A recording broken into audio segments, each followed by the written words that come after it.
As if 2020 wasn't heel enough already, the last 2 weeks have seen global protests against police brutality and racial inequality sparked by the murder of George Floyd. The outrage on the streets has been mirrored online, with many sharing their own stories, like Xavier Woods admitting he's had to spend his entire life how to present himself as non-threatening, and on the other side of the argument, Forgotten Sons leader Jackson Riker tweeting his support of Donald Trump's response to the protests. Many people and seemingly every brand with a Twitter account have rushed to post their support of Black Lives Matter, in spite of their own complicated past with race issues. And now the self-proclaimed voice of the voiceless CM Punk has seemingly called out those who have stayed silent. A lot of people snitching on themselves. When people tell you who they are, believe it. Might be unfortunate and disappointing if you're a fan of that person, or if it's your grandmother, but f*** 'em. Goodbye. I yield my time. F*** you. A Twitter user replied to Punk, specifically pointing out how AJ Styles has so far stayed silent on the movement, instead promoting streams and shit, but couldn't be bothered to post anything made it clear how he feels, which Punk replied to, accusing AJ for being prejudiced. Well, come on, that one has been obvious for years. Then replying to another user who said cancel culture doesn't do anybody any good, we need to use this time to help people understand and change their outlooks rather than label and shun. Punk replied, I agree to an extent. Some people you can't reach. And that tweeting someone else that consequences is the best teacher for that. But the tensions aren't just running high between WWE contracted wrestlers and special correspondents contracted by Fox for a WWE studio show. The backstage atmosphere is reportedly also very tense behind the scenes in WWE. The latest Wrestling Observer newsletter has confirmed how much heat Jackson Riker has received backstage for his tweet supporting Trump's response to the protests earlier this week. Kevin Owens, Sami Zayn, Ricochet, Mustafa Ali, even Riker's own Forgotten Sons stablemates all called him out for the post, and Dave Meltzer writes that the WWE locker room is fuming at him. According to the Observer's source, Riker cannot be fired for expressing his political views because of freedom of speech, but that hasn't stopped his colleagues' anger and might even halt the Forgotten Sons' push. After only being called up in April post-Mania, Meltzer reports it's possible Riker's faction would be tough to continue given the current climate, even if Jackson hadn't tweeted what he did, as their gimmick leans heavily into their shared military past. Further complicating WWE's position amidst the protests, one of their released wrestlers from the mass mid-April firings, Leo Rush, has posted an email he sent management in late 2018, which reveals his side of the backstage heat stories from the time where the locker room turned on him because he didn't pay the proper kind of respect to veterans, which included things like offering the rest of the roster beers and drinks and helping carry their bags off the bus. In the post, Rush points out, please be clear, I am in no way insinuating that the WWE is a racist company, nor am I commenting on the racial attitudes of any of the company's individuals. However, this email shows that I expressed concerns of racial insensitivity and my feelings as a young African-American male to the WWE office during the incidents that have brought so much negativity to my name. And that isn't the only backstage heat, as more details have come out about Nia Jax. Thanks for your support on Patreon, The Rocket, Dan Van Sky.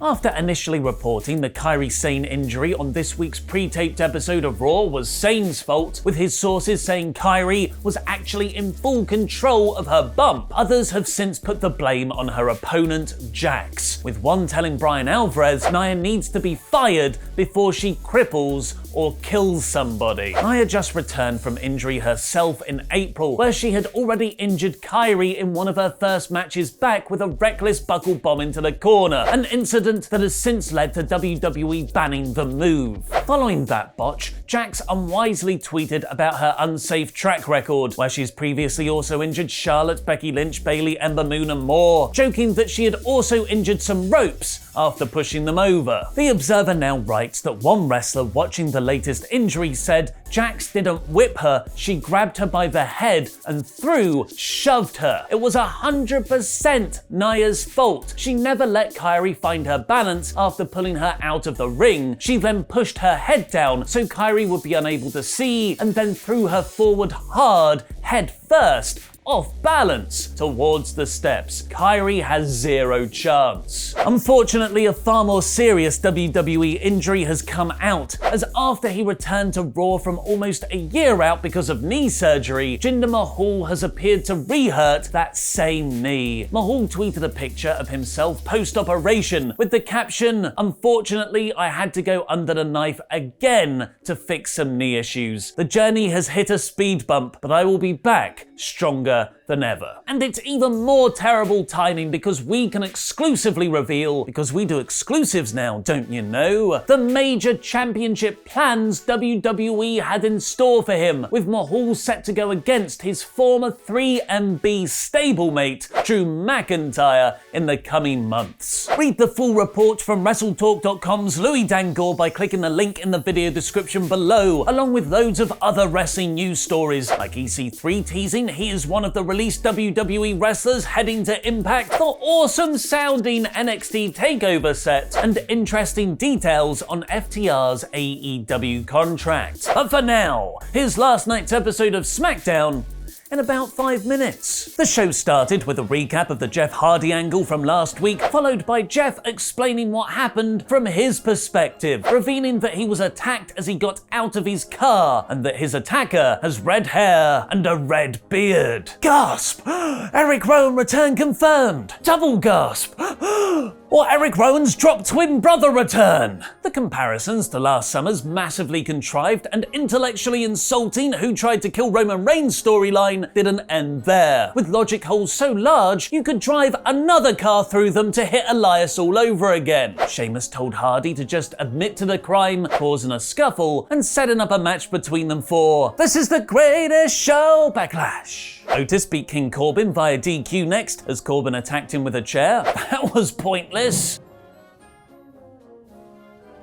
Ahead of their 2-on-1 Universal Championship Handicap match at This is the Greatest Show Backlash, Miz and Morrison tried to make Braun Strowman angry so he's more likely to make mistakes. This included McMahon-pleasing hijinks like messing with his protein shake and green slime that accidentally hit Kayla Braxton, and then moving to good old-fashioned property damage, smashing in Braun's car. Boy, that escalated quickly. In classic Braun style though, he got his revenge by flipping a vehicle over that Miz and Morrison had hid inside. Sonya Deville continued to be one of the best things on SmackDown, attacking Lacey Evans before the bell for their rematch, but ultimately losing via Mandy Rose distraction. I'd much prefer Deville to be winning to build this match rather than losing. AJ Styles and Daniel Bryan discussed their Intercontinental Championship match next week. How is that not being billed as the greatest match ever? Which set up AJ versus Drew Gulak. The ensuing match was really fun, with Styles constantly taunting Bryan on the outside, but that cockiness cost him, allowing Gulak to counter a Styles clash into a roll-up for the win. We've had messy protein shakes. We've had green slime. Can we make it Vince's favourite episode ever by also including short person jokes? You're damn right we can, as Mojo Rawley called Shorty G short, which Cesaro and Nakamura got in on, with the New Day making the save. Holla holla, we got a really fast and fun 6-man tag off the back of that, with the New Day pinning Rawley. And the main event was another great match,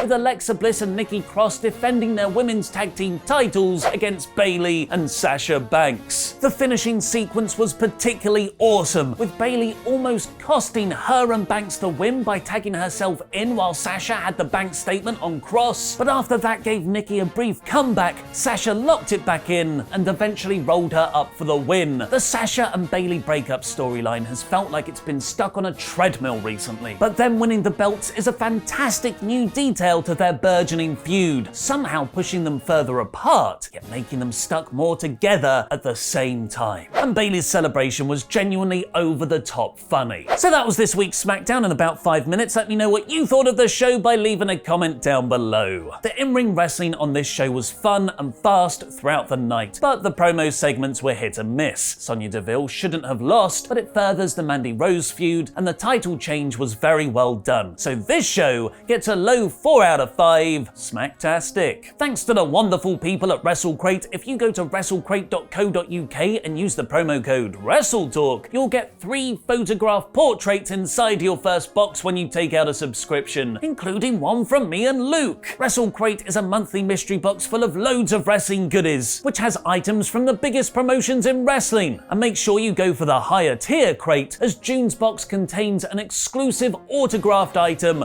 from Seth Rollins. Go to WrestleTalk.com right now to read our exclusive about the scrapped Drew McIntyre vs Jinder Mahal feud by clicking the link in the video description below. And a fired WWE star is furious at the Drake Maverick release work. Click the video on the right to learn more about that. I've been Ollie Davis, and that was wrestling.